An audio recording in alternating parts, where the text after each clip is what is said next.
As nações zombam de Deus por causa daqueles que se dizem os guardiões do nome de Deus, por causa daqueles que se dizem guardiões da verdade e do caminho para se chegar a Deus. Hoje, as pessoas ficaram profundamente descrentes e cansadas a respeito de tudo que se trate de Deus. Por quê? Por causa de uma coisa, por causa daquilo que o cristianismo plantou no coração das pessoas, que é um sentimento de frustração em relação a tudo que se trate de Deus. O cristianismo alterou no coração das pessoas aquilo que Jesus quis passar a respeito do Pai. Jesus quis mostrar o Pai, o Criador, como um ser amoroso, paciente, que espera os seus filhos, que aguarda o crescimento de cada um segundo o seu tempo, segundo o seu momento. Mas o cristianismo veio e mudou a imagem desse Deus bom e amoroso para um Deus carrasco e duro que impõe fardos pesados sobre as pessoas. E as consequências é que as pessoas ficaram cansadas desse Deus,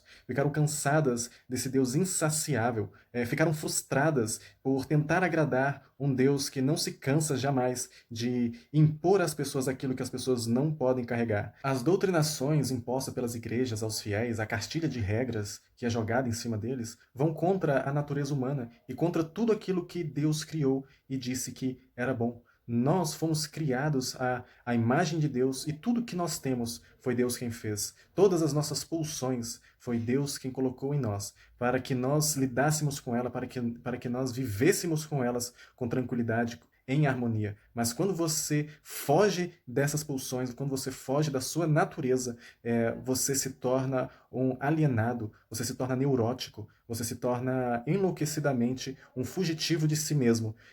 Infelizmente, foi aquilo que foi criado na cabeça das pessoas por causa desse Deus opressor que constitui o ser humano de uma forma, mas ao mesmo tempo bota ele para fugir de si mesmo e fazer ele se tornar réu, um eterno condenado por causa daquilo que é. O fato é que Deus ficou tão feio ao longo desses 1700 anos de cristianismo que, se você não for uma pessoa fragilizada pelo medo e tiver um pouquinho de senso crítico, logo você chega à conclusão que esse Deus é criação de homens.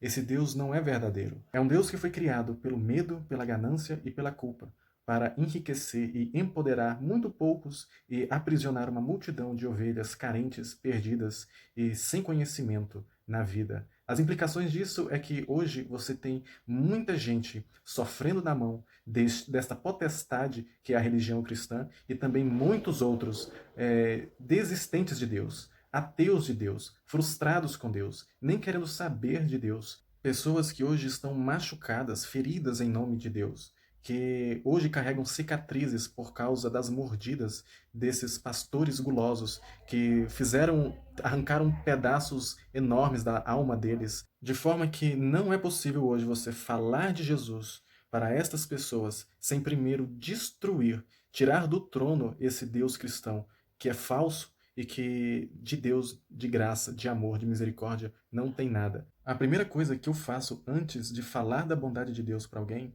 é falar da maldade que o cristianismo faz em nome de Deus, para que fique bem clara a distinção entre uma coisa e outra. O Deus misericordioso, o Deus gracioso, o Deus que ama os seus filhos, em contraste com o Deus que é obsessivo, que é caprichoso, que é carrasco e opressor das vidas humanas. Então você tem o Deus bom que quer que você seja livre para ser com seu estilo, com seu jeito, e o Deus maluco que quer que você seja um clone, condicionado, indo nos mesmos lugares com a mesma roupinha, do mesmo jeito de ser, de uma multidão.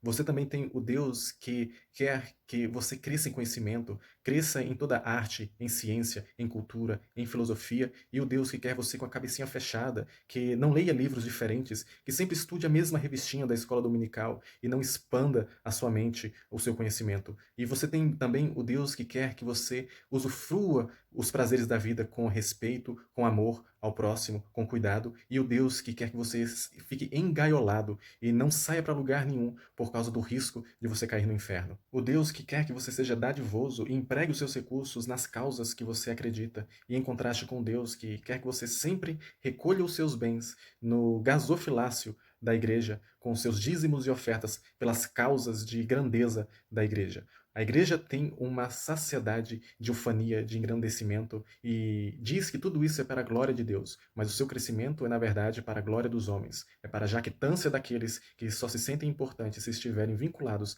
a uma instituição. Fuja disso em nome de Jesus.